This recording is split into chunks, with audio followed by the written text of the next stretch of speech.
So I'll be continuing talking about the history of the US Southwest during the second half of the 19th century.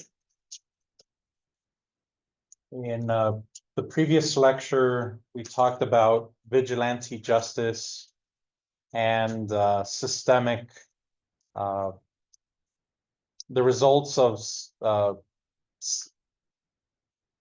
so just systemic impoverization, criminalization, and so forth. Today, we're looking at the other side of that coin. It's the people who,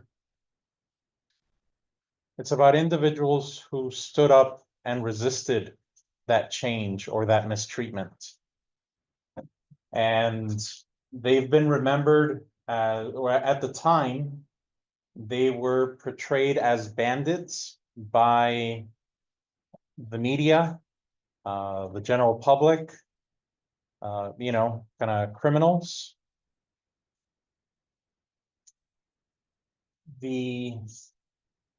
Some academics, in retrospect, and actually, now that I think about it, those communities at the time as well, might have interpreted some of these people more as social bandits. And so here I have, you know, kind of this wanted poster, dead or alive, you know, portrayal of the Mexican bandit, which was one of the stereotypes of Mexicans during that time. A social bandit is a more, it's a supportive interpretation of bandits. It's people who see them as individuals that were fighting back against an unjust system with, you know, within their means. The social bandit that the public is most familiar with is this idea of Robin Hood, where it's someone that's breaking the law, but we support because we see this person as fighting injustice and the whole stealing from the rich to give to the poor kind of thing. And so it's along that vein that social bandits, while they were breaking the law or being targeted by law enforcement, the communities from which they came from often supported them and helped them get away and supplied them and so forth. They saw them as individuals that were fighting back. Now, are these people revolutionaries? Typically not. Although in this example of Pancho Villa, we'll talk about him more later, he did make that switch from being seen as a bandit by the government to literally leading a revolution. In the case of the Mexican Revolution, but we'll get to that in another lecture. All right, so I'll talk about a couple examples from California, a couple examples from New Mexico, and then a couple more from Texas. Beginning with Joaquin Murieta. Joaquin Murieta was someone who came to California for the same reasons as most people in California at the time, you know, there in hopes to strike it rich during the gold rush. Murieta came from northern Mexico, from the state of Sonora. Until this day, there are people who celebrate in Sonora being ancestors of, or being descendants of Joaquin Murieta. Although there are some who claim that before Murieta worked in the gold mines of Mexico in Sonora, that he had actually originally been from Chile, from South America, and the mines of the Andes Mountains.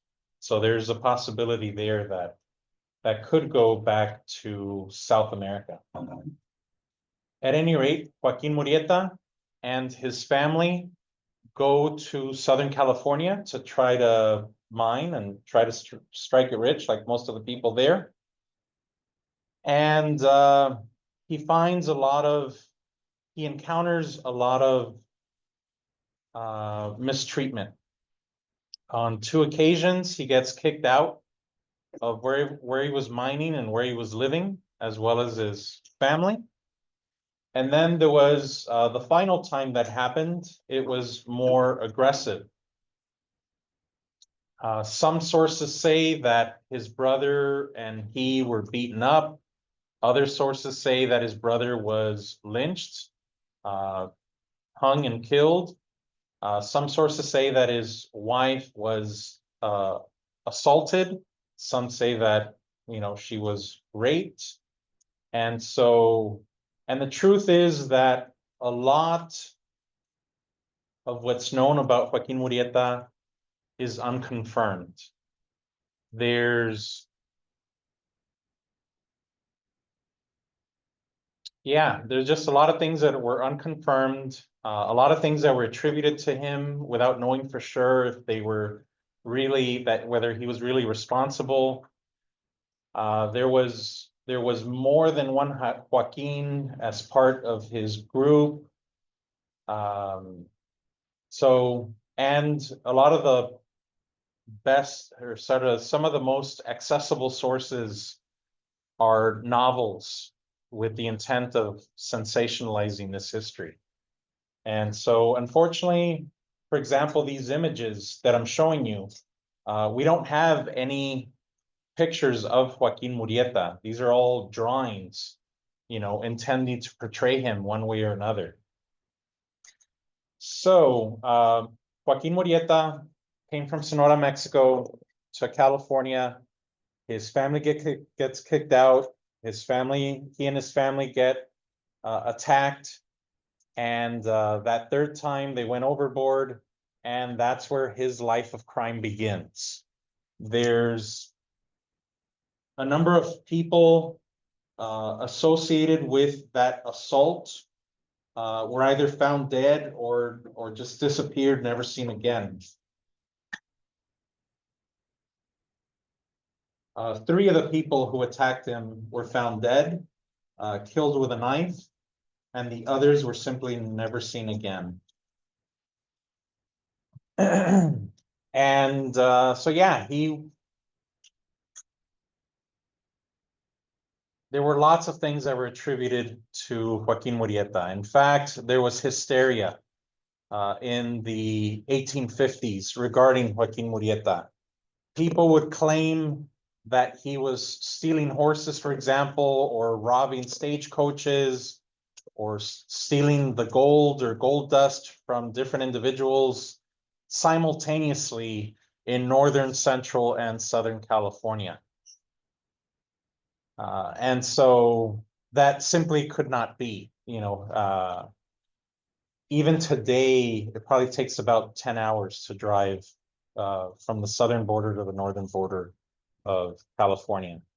And back then it would have been much harder to get to places. So yeah, there was just hysteria where lots of things were attributed to him. Now, in some degree of fairness to these claims is that it wasn't just him. He put together a group, a posse, that would ride with him and do these acts of crime. And more than one of them was named Joaquin. And so there was confusion about which Joaquin, was Joaquin Murieta as well. So the state of California, in that kind of stereotypical Western movie tradition, did put out a reward for his captured, dead or alive. And I mentioned before that Californios were known for being good horsemen. In fact, cowboy culture comes from the Mexican people of the Southwest before it became part of the United States. And so that was part of the reputation, was being essentially good cowboys or good horse riders. And they would, so he was good at evading capture. And so that connects to this portrayal of him on a horse, up on the mountains, getting away, as well as this portrayal of kind of being bloodthirsty with a knife.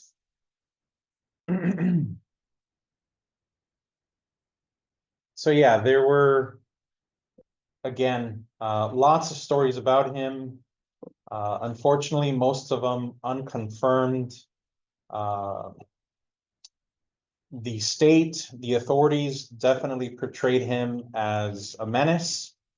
Although to ethnic Mexican communities, I haven't explained that term yet. Ethnic Mexican is when I'm referring to both Mexican Americans or people of Mexican descent and Mexican citizens. And so that's what I mean when I refer to ethnic Mexicans. All right, so ethnic Mexicans portrayed him much more favorably. They saw him as a social bandit who was fighting against the injustice that was being done to them.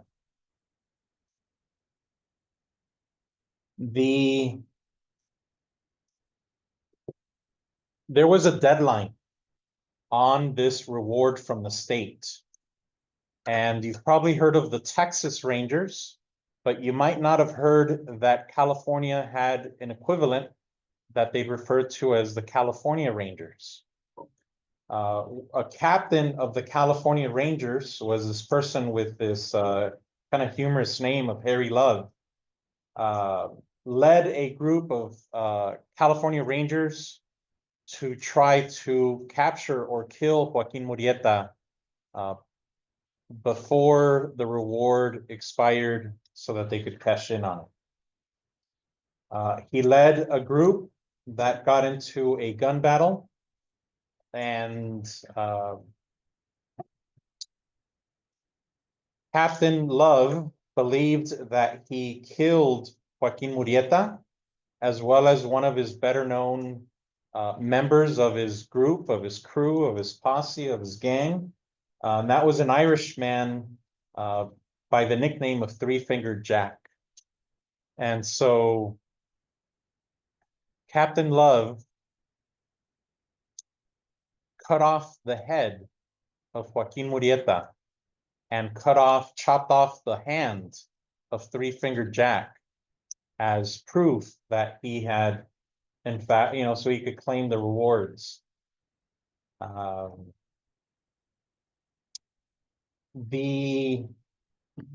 When he did that, he basically pickled the head and the hand in jars to have it as proof.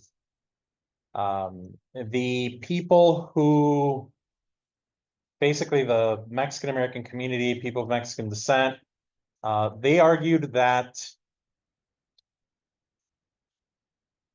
Captain Love beheaded one of the Joaquins, but it wasn't Joaquin Murieta.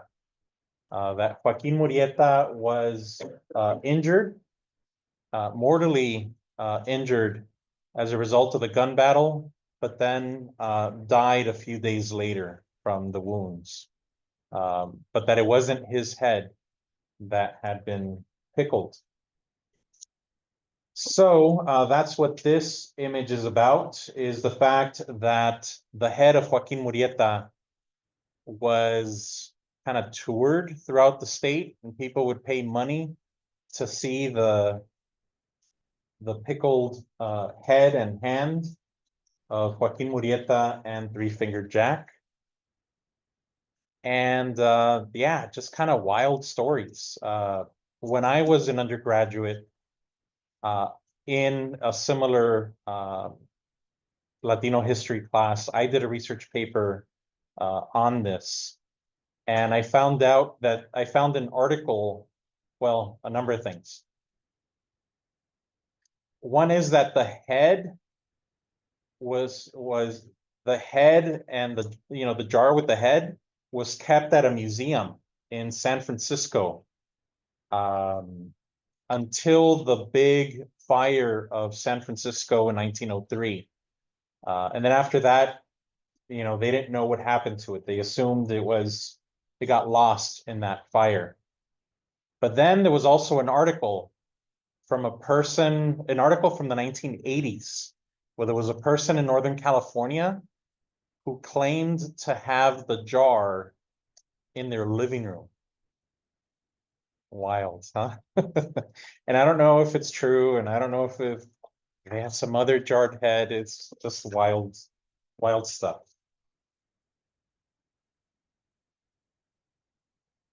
I mentioned that there were different interpretations, people who saw Joaquin Murieta as a social bandit. And one of the ways we know this is that the corridos, the ballads, the songs about Joaquin Murieta have been very well preserved since then.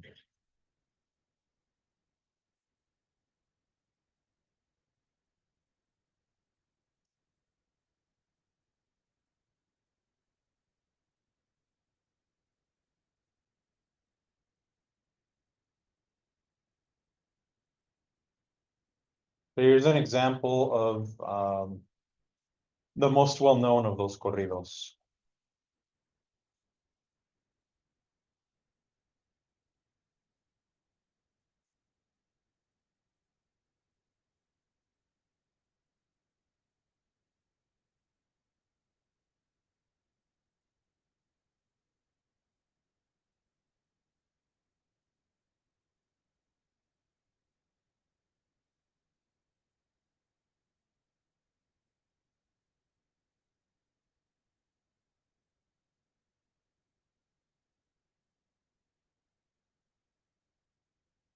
When Murieta says something, he keeps his word.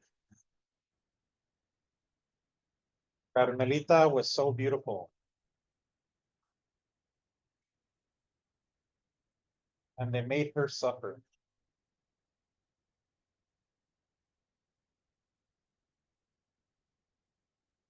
You proud Americans, now you're gonna die.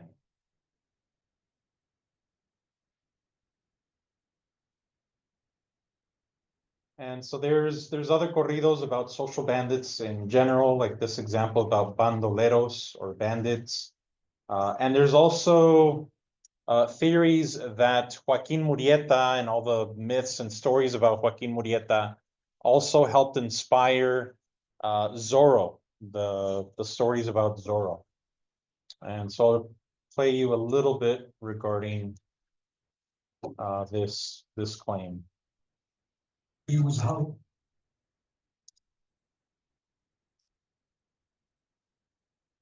He was first swashbuckling.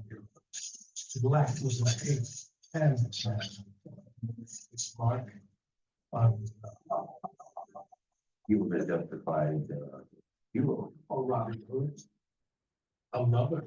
For men, someone to emulate, and for women, someone that wanted to. But did you know that the legend of Zorro was based on a real man? Zorro is fictional. Zorro he was born out of real characteristics of what he was doing. This is the story of the man behind the mask of Zorro.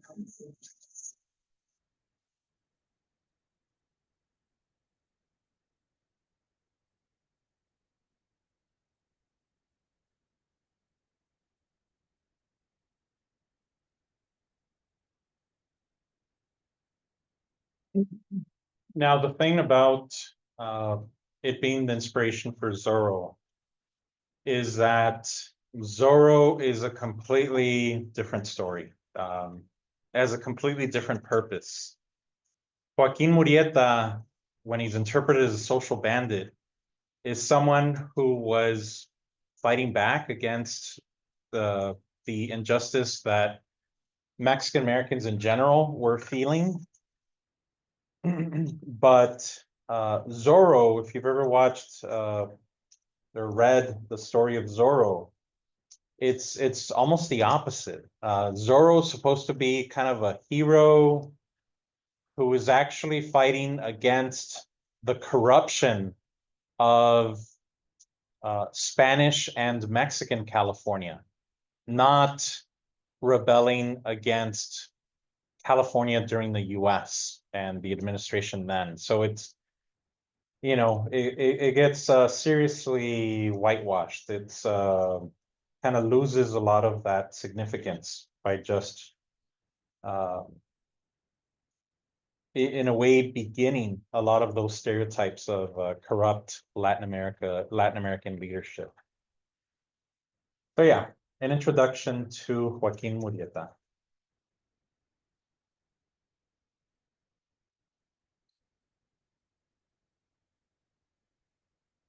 Next person I'll introduce you to is Tiburcio Vasquez. And so Joaquin Murieta was 1850s. Tiburcio Vasquez was 1870s. Tiburcio Vasquez was born in California. And he was a Californio. Monterey, California is in the north, in Northern California. And the incident that got him started with a life of crime was a dance in Monterey, California, 1870s. He goes to a dance. At this dance, there's an altercation between a fight between Californios of Mexican descent and Anglo-American young men. And they get into a fight. A constable, which was basically today we would call him a deputy sheriff or a sheriff's deputy, gets involved and I think gets shot in that altercation. Tiburcio Vasquez and his friends felt that they would not have a fair trial in that context of 1870s California, and so instead they fled, went up to the hills to evade capture by authorities. Now, with Joaquin Murieta, we don't know what he really looked like. You know, there's like drawings or paintings of him. But with Tiburcio Vasquez, we have actual pictures of him, and there were actual interviews done by reporters with him. So the things regarding Tiburcio Vasquez are much more confirmed than those regarding Joaquin Murieta. But it's a very similar story. Tiburcio Vasquez had a crew. They would, steal horses and rob stagecoaches and so forth. Had the reputation for being a good horse rider. And part of the reason he was difficult to capture or arrest was because he would have the help, the assistance of ethnic Mexican communities along the way that would help him hide, help him get away, help supply him, and so forth. Now, Tiburcio Vasquez was captured, arrested, put in jail. And this is from one of the quotes that he gave a newspaper reporter that gives us a clue about kind of what he was thinking. And he told a reporter that given $60,000, he'd be able to recruit enough arms and men to revolutionize Southern California. And so at least, at the very least, it is clear that he had those ideas in his mind. Whether he was a revolutionary or not is another question. And probably not. I think he was more of a bandit and social bandit.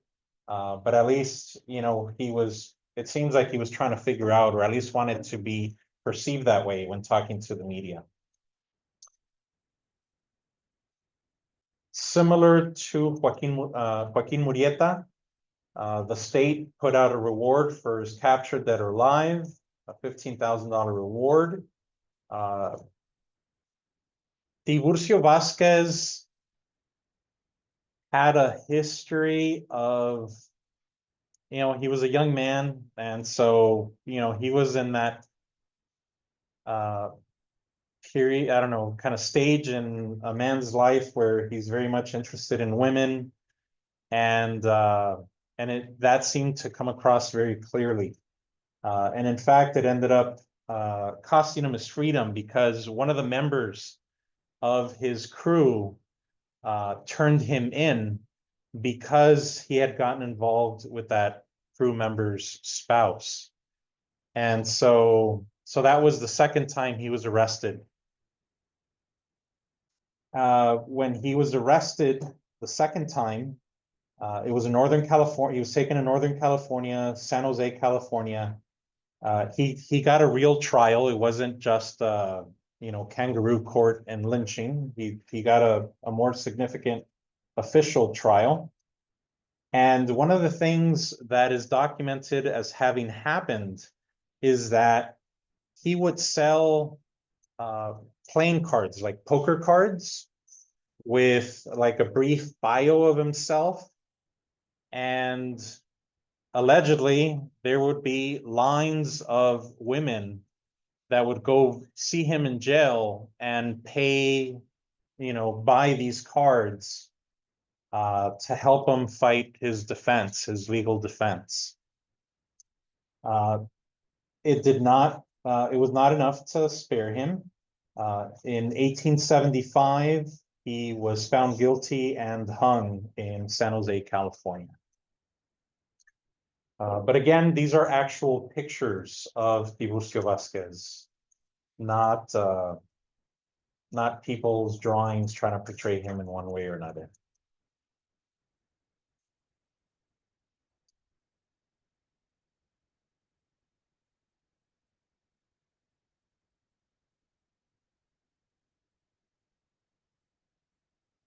Now I'll move on to the examples from New Mexico.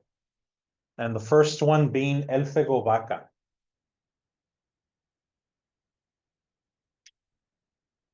Now, New Mexico, when the Southwest became US territory after the Mexican-American War, New Mexico was actually the state that had the largest number of formerly Mexican citizens, people who became US citizens by staying in the Southwest beyond a year after the end of the Mexican-American War.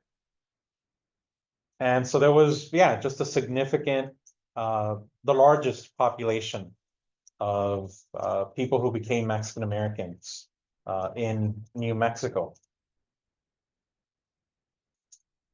And you might recall that New Mexico had been, not only certainly were Native Americans continuously living there since, at the very least, since the time of the Anasazi 1,000 years ago.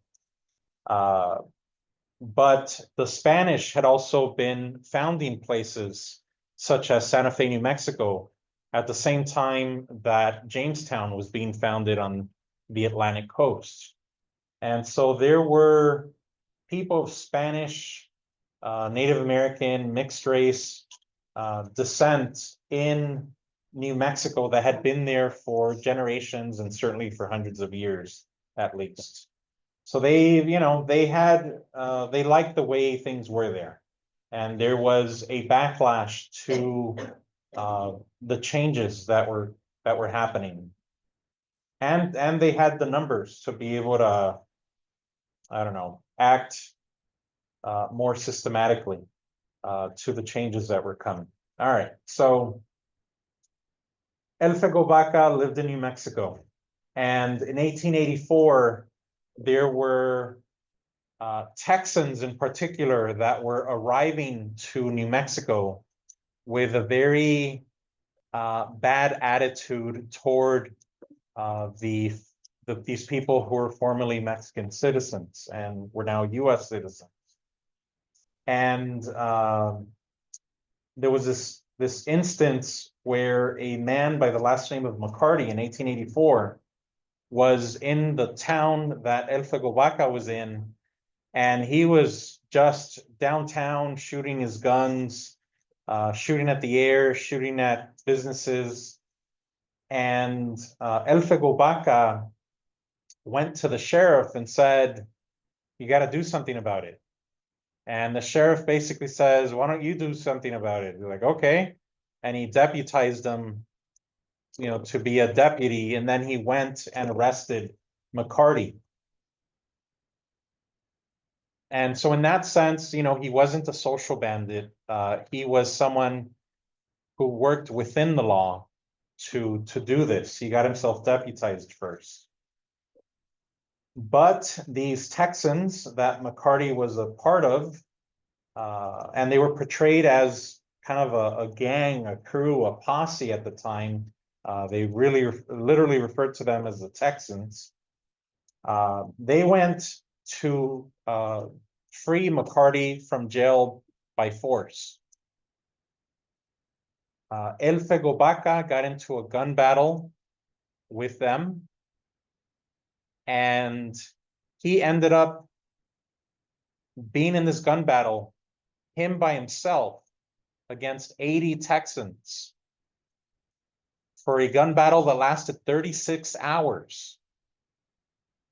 And he ended up not being injured while injuring a number of the Texans.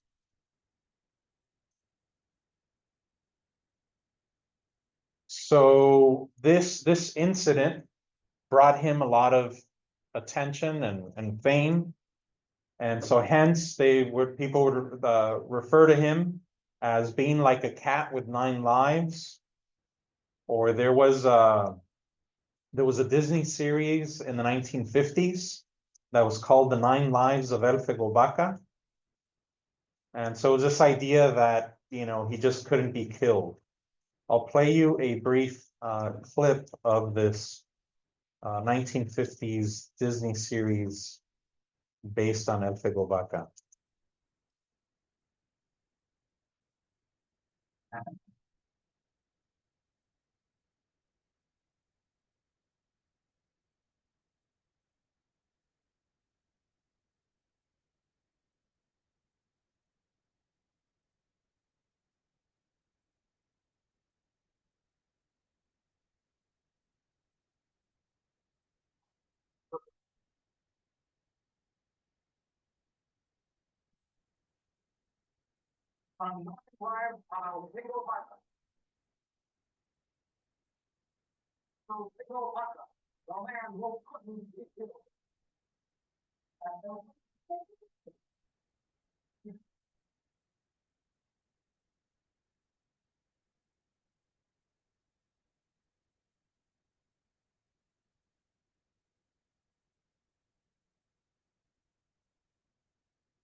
They're 4 miles in an hour like this, into the flimsy shack where he was hiding.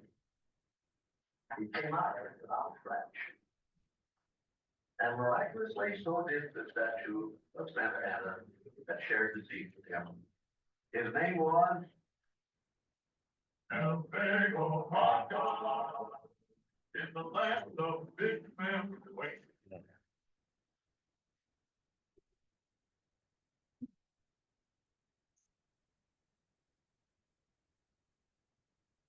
So that incident brought him a lot of notoriety, and he went on to have a long life on the right side of the law. Throughout his life, at one point he was sheriff, he became a lawyer, he was mayor, a U.S. Marshal, a county clerk, a school superintendent. Here's a picture of him as a young man. Here's a picture of him as a senior. And there was also a movie made about him called Elfego Baca, 6-Gun Law. And so yeah, here, the examples from New Mexico, they're a little different. They don't quite fit into the same archetype like Joaquin Murieta and Tiburcio Vasquez.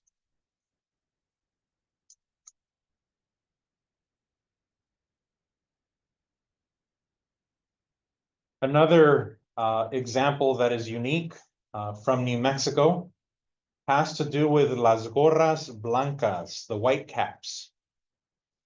Now, again, this has to do with a lot of the change that was happening in New Mexico. In New Mexico, prior to it becoming part of the US, or, how do I say this? even after New Mexico became part of the United States territory.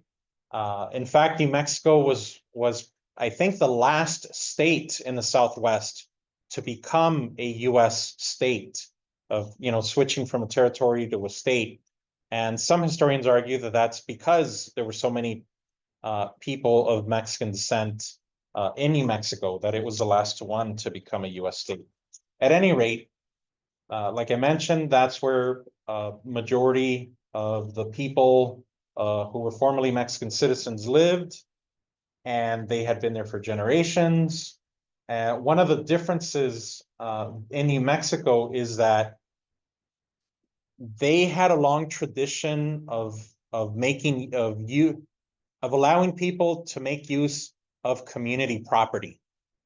And we're very familiar with the US, with a strong sense of private property. And so when the railroad came in and a lot of investment started coming in, they saw the railroad and these wealthy investors as people who were making major changes to New Mexico that they didn't like.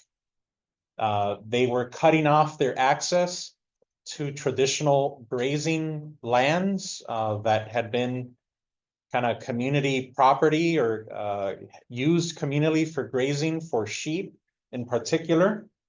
And the new investments that were coming in were more focused on cattle, and they were closing off with fences and barbed wire their lands.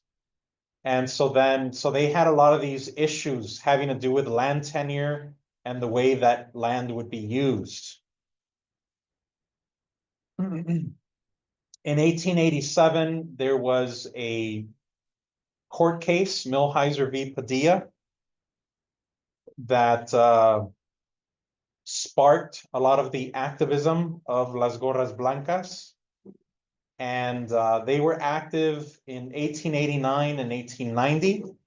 And the way they were active is there would be large groups of men who would put these white caps on, and they would cut fences. Again, all the symbols of this change that was happening.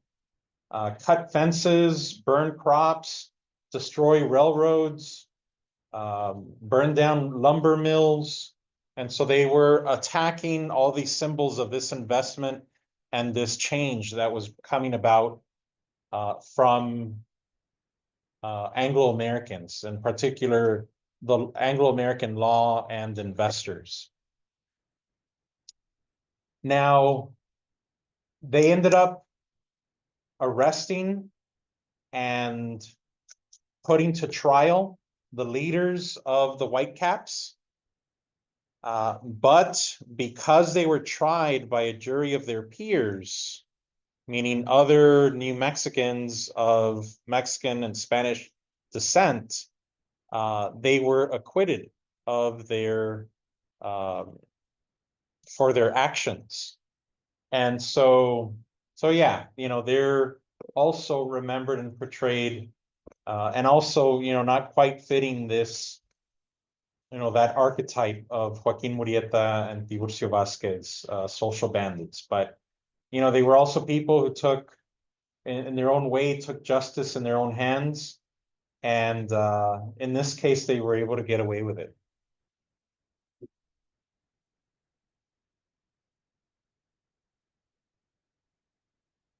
In the previous lecture, I explained that we were currently looking at this third trend in US expansion, where we're looking at domestic, interethnic, interracial, intercultural conflict, the use of laws and vigilantism, the criminalizing of people that results in economic subjugation. And so we're still there.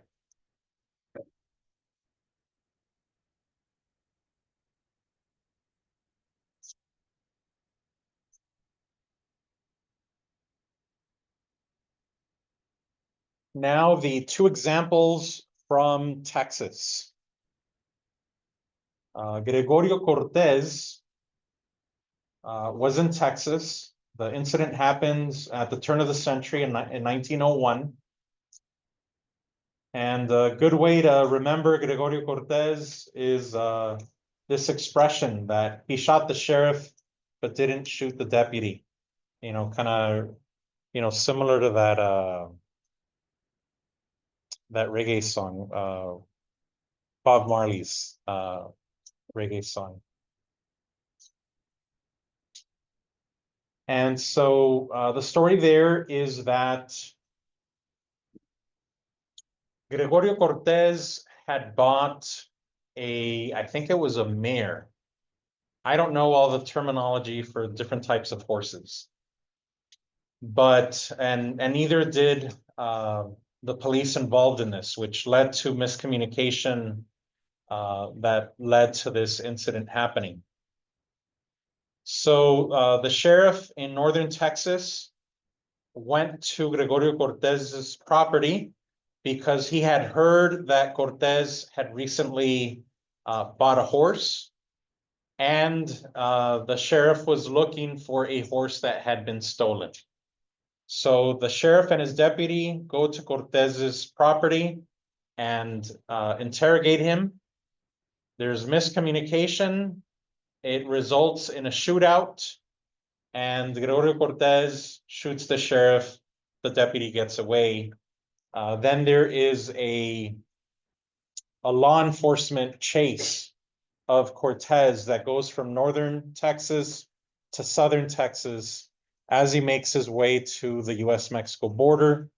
And I'll tell you more about that. First, I'll show you this short video of this altercation, this incident.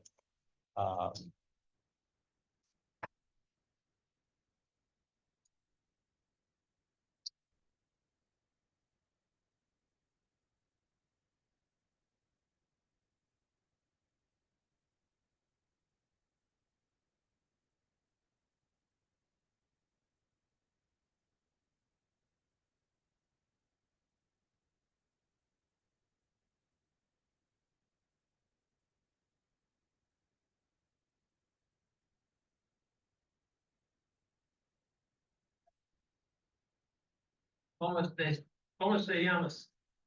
Ronaldo. Ronaldo.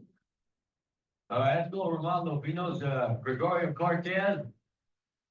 El sheriff quiere hablar con Gregorio Cortez. ¿Qué? Gregorio Cortez, a sus órdenes, si quieres puede ayudar. Didn't tell him it's what I talked to him. Tell him you want it. Ask him if he's traded him a horse lately. El sheriff quiere saber si has cambiado un caballo ahora. No, un caballo, no. Yes, traded a horse. I understand now, bro. Tell him another fella said he did. El sheriff, y si que ya hablamos con el otro, que no hay que mentir.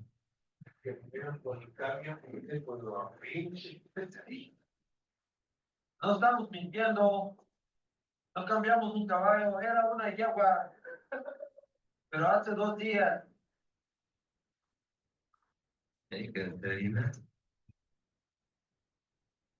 Well, you hopla him that he's under arrest. El sheriff dice que te va a arrestar. ¿Por qué? No hemos hecho nada, no nos puede arrestar por nada. No. He says no man can arrest him. Yeah.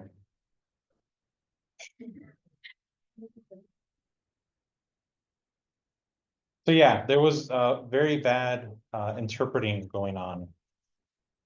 Intentionally bad interpreting according to this portrayal in that movie. And so yeah, he shoots the sheriff, the deputy gets away, they start a manhunt that goes from northern Texas for hundreds of miles to southern Texas. But by that point, Cortez found out that his family and any people who helped him escape on his way south that they were all being punished for helping him, that they were paying the price for what he was doing. And so then he ended up giving himself up to a Mexican-American man so that that man could claim the reward that was put for his capture. And so, yeah, that was ultimately it. But he was seen as a social bandit because he was getting away, because the people supported him. And there were also corridos sung for him as well.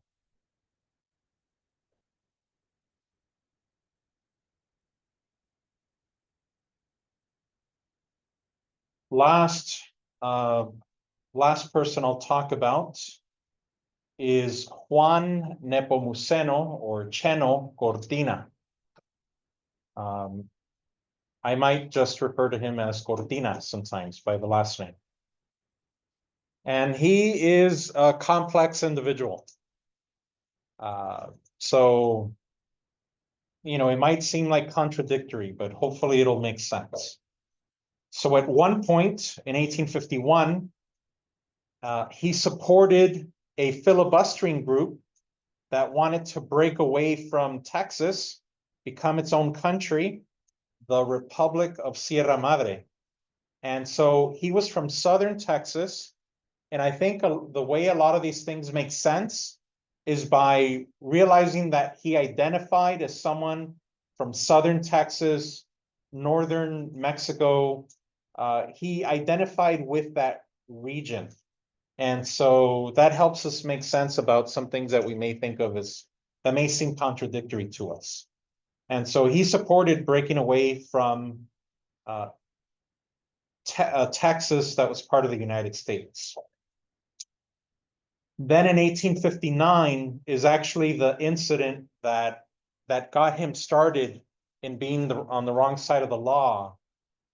He found that there was a police officer that was beating up a Mexican man in downtown.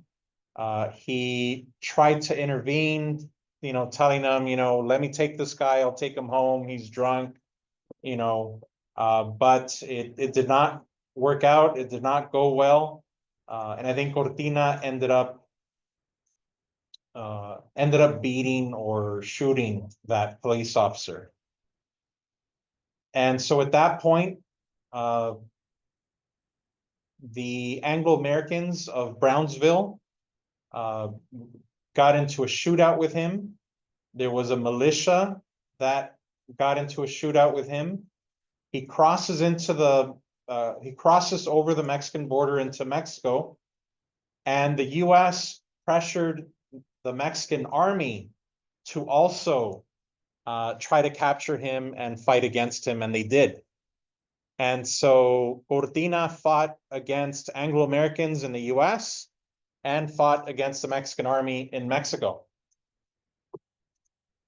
Right after this is when the US Civil War begins.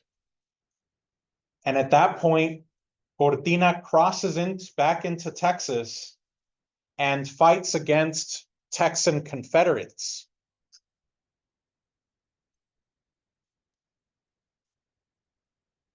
Then, we'll learn about Cinco de Mayo later, but, France invades Mexico. Mexico has the celebration of that victory of Cinco de Mayo, and Cortina is involved, even though he had fought against the Mexican army before. When Mexico got invaded, he joined the Mexican army and fought against the French. And so he's, yeah, he's, it can seem like he's all over the place. In 1875, Mexico arrested him and took him to Mexico City and kept him in jail there. 15 years later, in 1890, he got out of jail and went back to southern Texas. And here's an example of how the newspapers portrayed his release and return. They referred to him as the ex-terror of the Rio Grande, released from prison, you know, reminding people of the deeds of this notorious person. A person who had a career of crime unparalleled in this country. And so his release excites apprehension. People are afraid of the fact that he's coming back. On the other hand, Mexican people of the Rio Grande Valley or southern Texas also wrote corridos of him and remembered him much more favorably.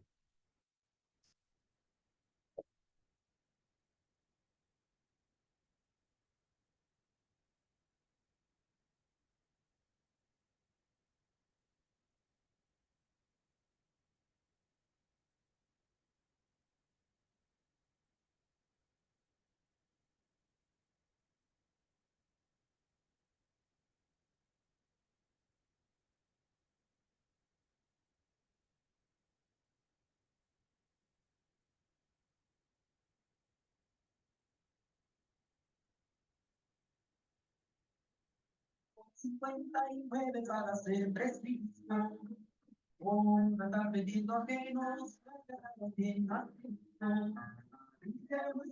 tratado de Guadalupe por la tierra se ha probado.